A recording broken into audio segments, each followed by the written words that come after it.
Bonjour, bonjour chers membres du groupe, aux nouveaux et aux anciens. Alors, bienvenue à la première chaîne camerounaise qui ne parle que de la commande publique au Cameroun ou du marché public au Cameroun. Alors, plus d'un mois après la publication de notre première vidéo, nous venons aujourd'hui avec un nouveau sujet parce que cette chaîne se veut d'abord éducative sur la thématique qui est le marché, la commande publique. Aujourd'hui, nous allons parler sans filtre du rôle des marchés publics pour un État et quelle est l'importance, quelle est la place centrale d'un marché public. Pour un État, un marché public, c'est comme pour un être humain qui ne peut ni boire, qui ne peut pas survivre s'il ne mange pas, s'il ne boit pas de l'eau. Parce que un État, qu'il soit un pays développé ou pas,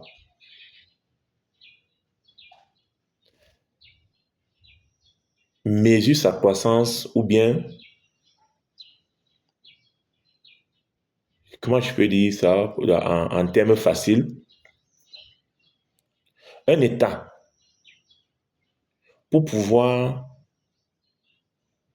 apporter le bien-être à sa population, à son peuple, a besoin premièrement de savoir exactement quels sont les besoins de son peuple et comment les résoudre. Et pour les résoudre, 9 fois sur 10, il passera par un marché public, il passera par la commande publique. Je préfère dire la commande publique parce que dans la commande publique, il y a plusieurs thèmes qui entrent là-dedans, au nombre desquels la lettre commande le marché public. L'État, quand il veut soigner sa population, demande ou achète des médicaments. Et pour les acheter, passe par un fournisseur pour pouvoir les acheter. L'État, pour donner des conditions idoines ou bien des infrastructures idoines pour l'éducation de sa population, a besoin de construire des salles de classe, acheter qu'on appelle les tables bancs ou les faire fabriquer, le matériel didactique. Il va passer une commande. Et puis l'être humain même que nous sommes, nous qui sommes parents, ou responsables, nous passons les marchés tout le temps, mais qui ne sont pas publics. Chaque fois que vous recrutez une ménagère, vous passez par un processus de la commande, mais cette fois-ci, elle est privée, puisque c'est vous qui gérez. Vous voulez recruter une ménagère, vous lancez un appel d'offres, mais comment? Qu'est-ce que vous faites? Soit vous passez de bouche à oreille, soit vous faites, qu'on appelle ça, vous collez une affiche qui est une annonce. C'est la même chose que l'État fait. Quand vous arrivez dans le Cameroun Tribune, vous voyez l'appel d'offres, c'est une annonce que l'État fait pour solliciter les gens d'un domaine précis qui vont l'accompagner dans la satisfaction du besoin qu'il va atteindre. C'est de ça que nous allons parler. Pourquoi est-ce que le marché public est important? Quel est son rôle? Et quels sont les impacts d'un marché qui n'est pas exécuté ou qui est mal exécuté? Voilà le thème d'aujourd'hui. Alors, comprenez une chose.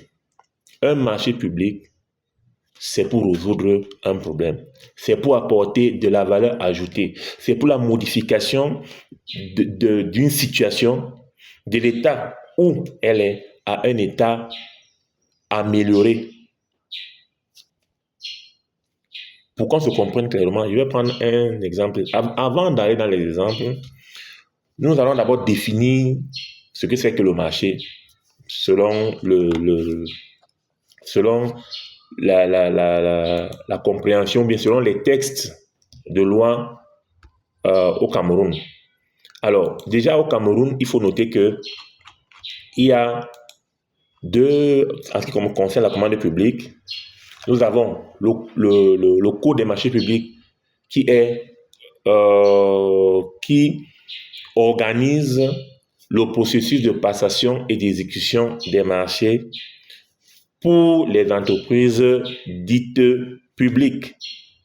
Vous savez qu'on a divisé les entreprises. Avant, c'était établissement public administratif. Maintenant, on a divisé. Il y a les entreprises publiques à part et il y a les établissements publics à part. Donc, ça, c'est notre sujet qu'on va débattre une autre fois. Pour le moment, les marchés publics, le code des marchés publics, ce sont fixer les règles de passation et d'exécution des marchés des établissements publics, c'est-à-dire les ministères, certaines entreprises publiques, qui existent. Je vais publier sur la description les textes qui régissent la catégorisation des entreprises publiques et entreprises et établissements publics. Maintenant, d'un autre côté, vous avez aussi pour les entreprises publiques qui ne sont plus sur le code des marchés publics, mais il y a ce qu'on appelle les règles communes applicables au marché des entreprises publiques.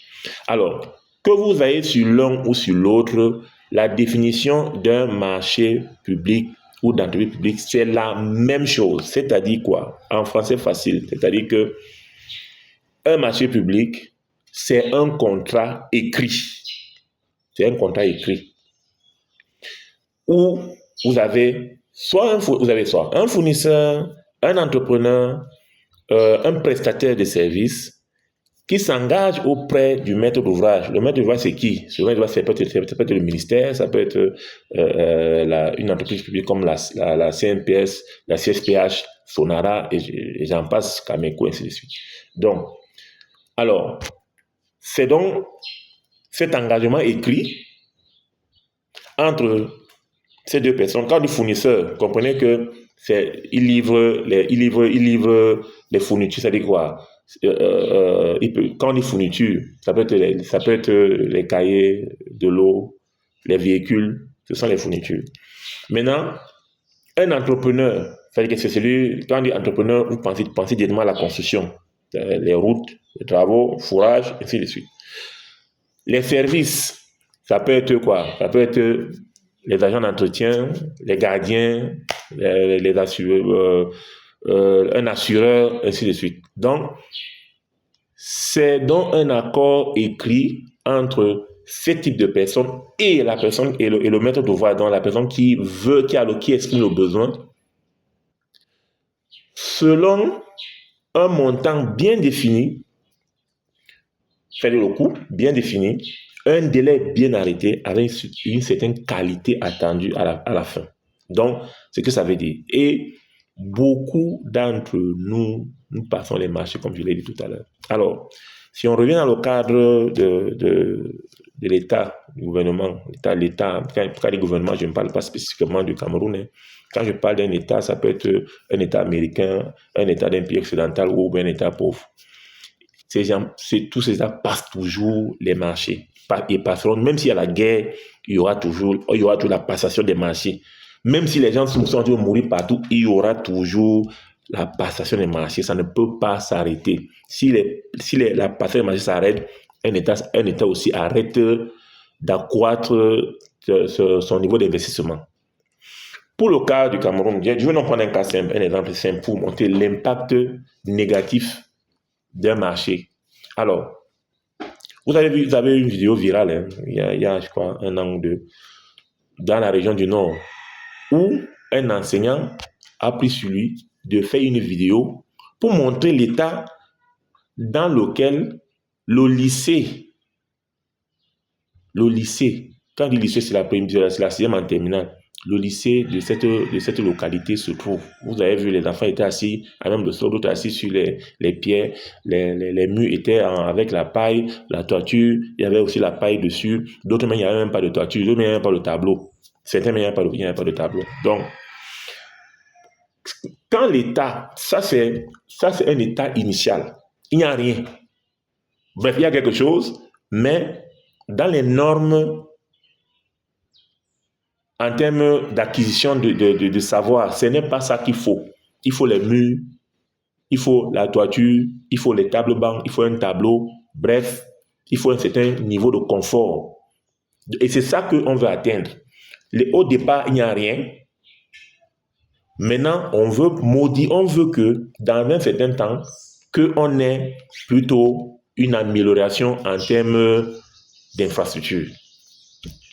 Alors, supposons que l'État, après avoir vu cette vidéo, à travers le ministère, émet dans le besoin, qui dit, OK, il faudrait que la rentrée scolaire 2026-2027, qui ait des salles de classe bien faites, qui ait un bloc administratif, un espace où les enseignants peuvent s'asseoir pour attendre, pour prendre des notes, pour préparer leur cours. Il faut un bloc administratif, ainsi de suite. Donc, les latrines et j'en passe. Alors, l'État, parce que l'État, à travers le MINESEC, qu'est-ce qu'il fait? Le MINESEC décide donc de faire une étude. Le MINESEC a le choix, soit de passer un marché à un bureau d'études qui va venir faire ses études.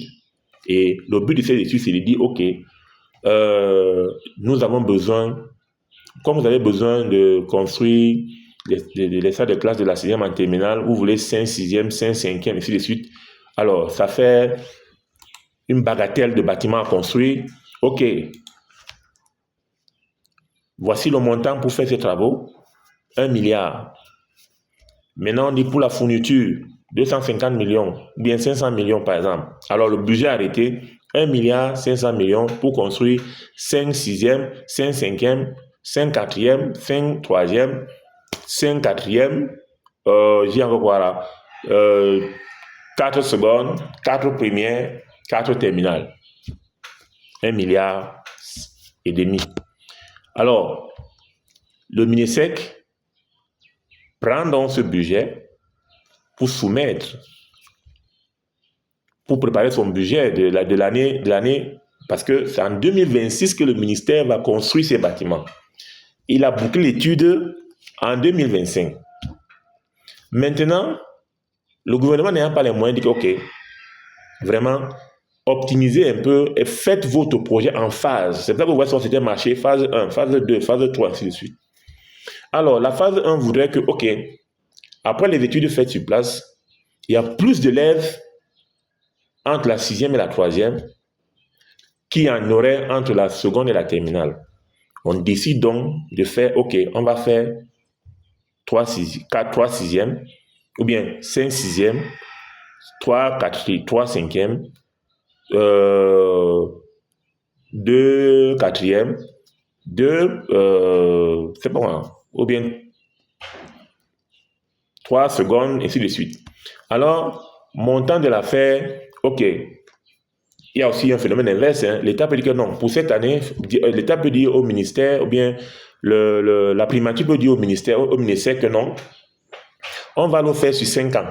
Donc, faites-nous un budget étalé sur 5 ans. Alors, le ministère peut dire OK, ou bien l'État peut dire que non, la primature dit que non, 1 milliard 500 millions, débourser ça là en 2026, c'est compliqué. Alors, nous allons vous donner cette année 250 millions. Qu'est-ce que le MINESEC fait?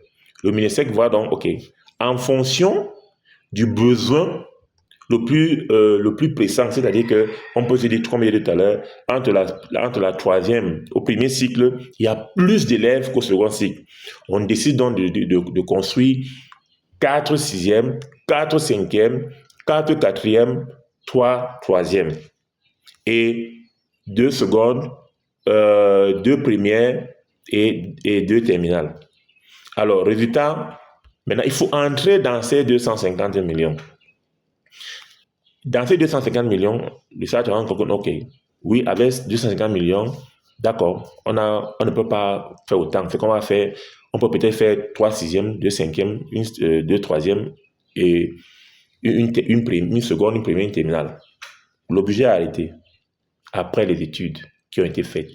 Et à la base, ces études doivent être faites de manière professionnel, c'est-à-dire que tenir compte du fait que le sac de ciment qu'on vend à Yaoundé à 5 000, à Pitoa ou à l'extrême nord ou au nord où le problème se pose dans la localité, s'il y a les difficultés d'accès pour pouvoir amener le matériau sur là où on doit construire le lycée, ceux qui font l'évaluation doivent tenir compte de ça. S'ils ne tiennent pas compte de ça, c'est déjà un élément, c'est déjà un risque pour que les travaux ne s'exécutent pas dans les normes. OK. Ou bien que ça ne s'exécute même pas tout simplement.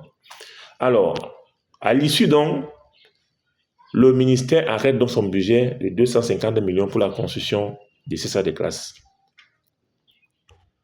L'objectif étant que, en la rentrée scolaire 2026-2027, que les élèves soient en classe dans des conditions les meilleures, dans les conditions normales, ce qui veut dire que les enfants sont assis sur les tables bancs, le sol est lissé, les murs ont reçu la peinture, la toiture est là, il y a un faux plafond, tout est bien fait, la porte se ferme, les fenêtres aussi, il y a des tableaux, les enseignants ont un bloc administratif où il y a le bureau du proviseur, du censeur, surveillant général, il y a un bureau pour les enseignants, c'est ça.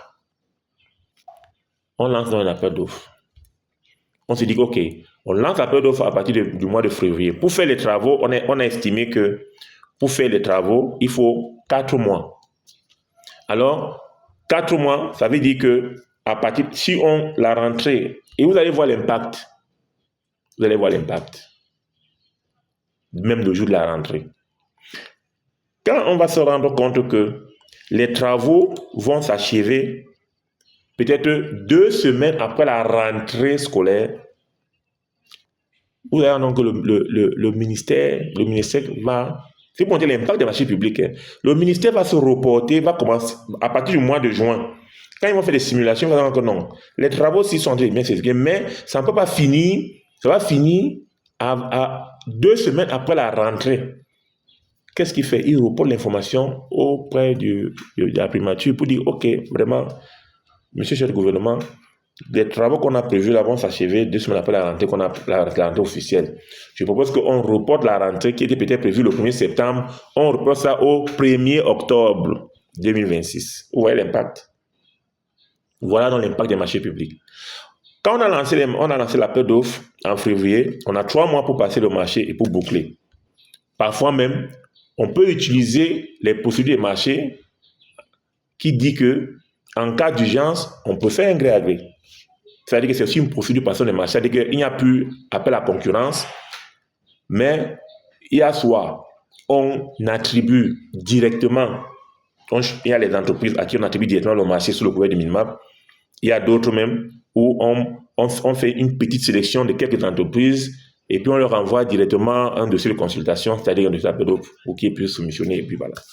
Et vu l'urgence, le Minmap qui est l'autorité des marchés publics va forcément donner l'autorisation d'opter pour cette procédure. Alors, au lieu de faire 3 mois pour la procédure passer le marché, on va peut-être faire 1 mois et demi. On a gagné 1 mois et demi.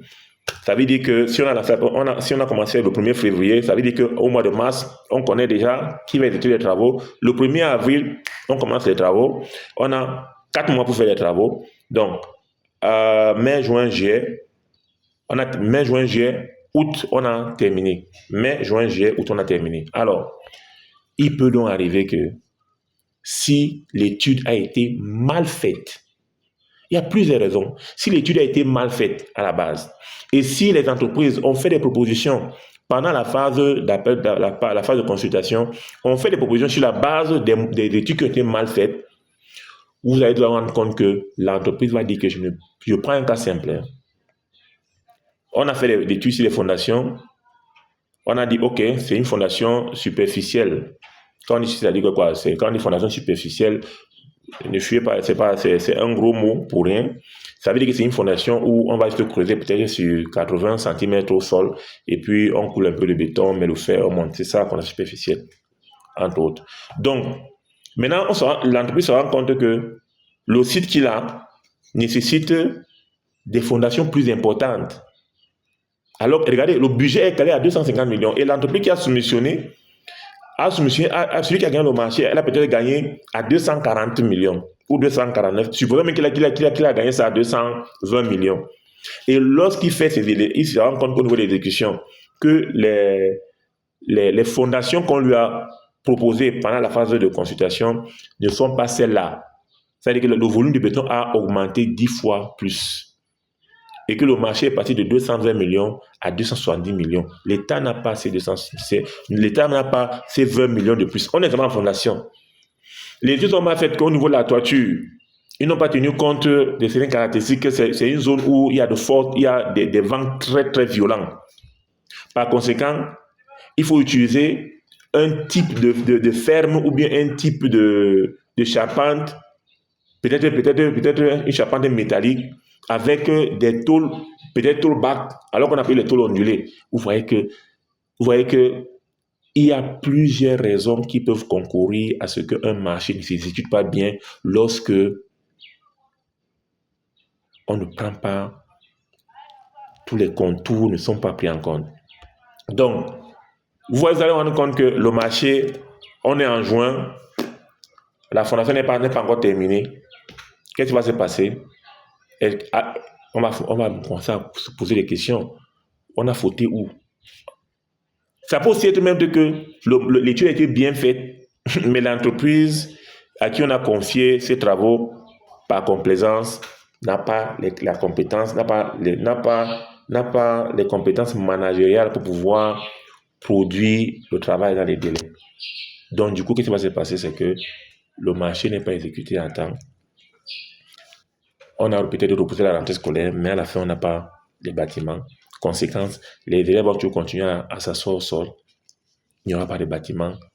Et l'État a déjà mis 250 millions. Ce qui va se passer, c'est que, comme on n'a pas pu exécuter, dans le budget non seulement les enfants ne sont pas à l'école, on a affecté les enseignants, ils continuent à rester dehors. Et dans le budget 2027, qu'est-ce que l'État va faire? Au lieu que l'État mette encore 250 millions pour construire d'autres nouvelles salles de classe, l'État va faire quoi? L'État va d'abord commencer par prendre un temps pour faire un audit. Va commettre un cabinet qui va aller faire l'audit de ce qui a été fait. Quelles sont les raisons? Qu'est-ce qui n'a pas marché? On aura perdu encore un an. Avant de voir maintenant, quand on a trouvé qu'il y a l'erreur, il fallait 100 millions. Mais entre-temps, n'oubliez pas, plus le temps passe, plus la dégradation, plus les problèmes s'ajoutent. Donc, voilà donc l'impact qu'on a sur les marchés qui ne sont pas exécutés. Il y a un autre cas, vous avez vu, chaque année, le Minmap publie la liste des entreprises résiliées. C'est-à-dire que quoi? Quand on dit résiliées, c'est-à-dire que interdit, les entreprises qui sont interdites d'accès à la commande publique pour au moins 2 ans. Derrière cette annonce, qu'est-ce qui se cache derrière?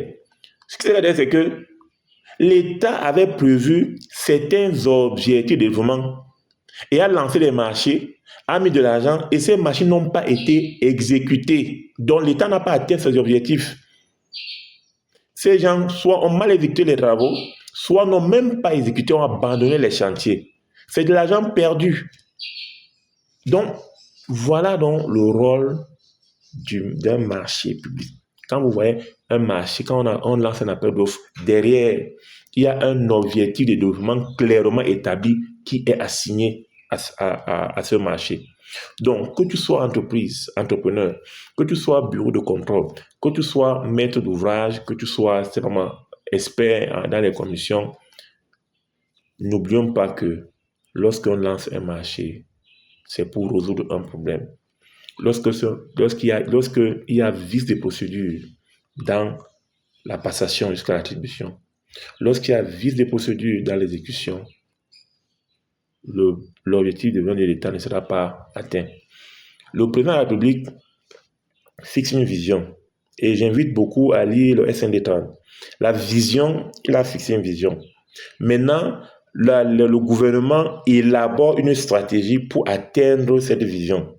Donc, chaque fois qu'on lance un marché, ça obéit au SND 30. Et chaque fois que ce marché n'est pas atteint, c'est le SND 30 qui n'est pas atteint. C'est clairement établi comme ça. C'est pour cette raison que vous ne verrez jamais le MINESEC lancer la construction d'une université parce que ce n'est pas dans son champ. Vous ne verrez non plus la SNH aller construire une université. Ce n'est pas dans son domaine. C'est pas le pilier dans lequel il est attendu selon la vision de SND 30. Donc, voilà, je voulais par cette publication essayer de partager cette expérience. Le marché public n'est pas seulement le montant qu'on affiche là. Non. Derrière le marché public se cache un objectif de développement que l'État s'est fixé pour atteindre pendant cette période. Lorsque ce n'est pas atteint, alors ce n'est pas seulement la responsabilité de l'État. C'est la responsabilité de toutes les parties prenantes qui sont dans la chaîne qui interviennent dans ce domaine. En partant des entrepreneurs, des fournisseurs, des prestataires et des maîtres d'ouvrage lui-même et tous ceux qui interviennent dans cette chaîne. Donc voilà ce que je voulais partager avec vous. Comme j'ai dit, c'est une chaîne qui éduque. Nous-mêmes, nous éduquons à travers vous, à travers vos questions, à travers vos messages que nous envoyez dans nos WhatsApp de manière personnelle. Et nous ne voulons pas entrer dans l'euphorie de publier pour publier. Le prochain thème que nous allons aborder, c'est celui de la SEDEC, la Caisse de dépôt et de consignation, qui a été créée il y a plus de 5 ans et qui, ces 2 dernières années, est vraiment entrée en activité. Et mon point de vue, vraiment, cette institution est une aubaine pour les PME camerounaises. Les PME qui vraiment sont soucieux de leur image, qui sont les PME qui sont soucieux de la qualité de la qualité de leur expertise en réalité. Parce que si vous appropriez-vous de cette institution qui apporte beaucoup de facilité pour les PME, surtout les PME qui n'ont pas les moyens, vraiment c'est une manne, c'est une opportunité à saisir. Nous allons aborder ce sujet pour les prochaines vidéos qui sont en préparation. Donc, un nouveau concept que nous allons entamer à travers cette vidéo, c'est la story time par rapport au sujet qui a été développé. Alors, la story time d'aujourd'hui, c'est une expérience que je vais vous partager que j'ai vécue avec beaucoup de plaisir. J'étais encore, j'avais déjà, je crois, 5 ans dehors. J'étais en pas d'être ingénieur senior. Alors, Storytime, c'est... Je ne vais pas citer les noms, mais pour ceux qui vont suivre la vidéo, peut-être qu'ils vont se reconnaître. On est à l'époque où le premier ministre était M. Philemon Yang et il préparait la campagne de 2011 du président de la République, l'élection présidentielle 2011. Alors, j'ai été contacté par un monsieur qui a vraiment pignon sur le plan politique au niveau des RDPC. Et je n'aurai pas son nom. C'est un monsieur pour qui j'ai vraiment beaucoup de respect.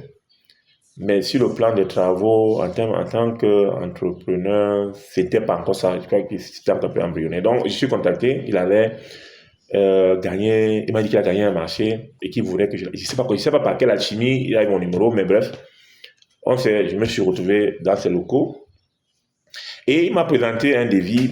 Il me dit, bon voilà, il vient de gagner un marché pour la construction d'un R+. Tenez-vous tranquille. R+4. C'était le logement témoin de la société immobilière du Cameroun, la SIC, à Olembe. Alors, j'arrive, donc, je vois, il me donne, je crois, deux formats recto verso. Un DQE, un devis quantitatif et estimatif. Ça veut dire quoi un DQE? Ça veut dire que c'est un document qui fait partie des, des, des éléments qui entrent dans le contrat, des documents qui font partie du contrat, sur lesquels on dit exactement quels sont les travaux à exécuter en termes de quantité et quel est le coût que tu dois les facturer. Et à la fin, quand on cumule tous ces coûts-là, on a ce qu'on appelle le montant global du marché, en hors taxe, en TTC, et j'en passe. Alors, il me donne le document, je vois 240 millions, R plus 4. Il dit que, waouh. Je dis, ok, vraiment, 240 millions pour ce bâtiment, vraiment, j'ai un peu de doute. Donc, on décide de faire un tour au chantier, moi, faire un tour sur le site pour voir. Je vois le site, je me dis, waouh, le site était vraiment, vraiment accidenté. Alors, comment réaliser un bâtiment de 1 plus 4 avec un site aussi accidenté? Clé à la main. Clé à main veut dire quoi? Clé à main, pas à la main. Clé à main veut dire que vous finissez de faire tout. Vous remettez la clé à la personne entre seulement avec ses affaires pour s'installer. C'est ce que ça veut dire. Et quand j'ai vu le niveau du standing, c'était pas un standing d'un fonctionnaire, hein, puisque ces logements étaient pour les fonctionnaires en réalité. Mais quand j'ai vu le standing, c'était pas le standing d'un Camerounais moyen. Non, ça il faut dire la vérité, c'était pas un moyen.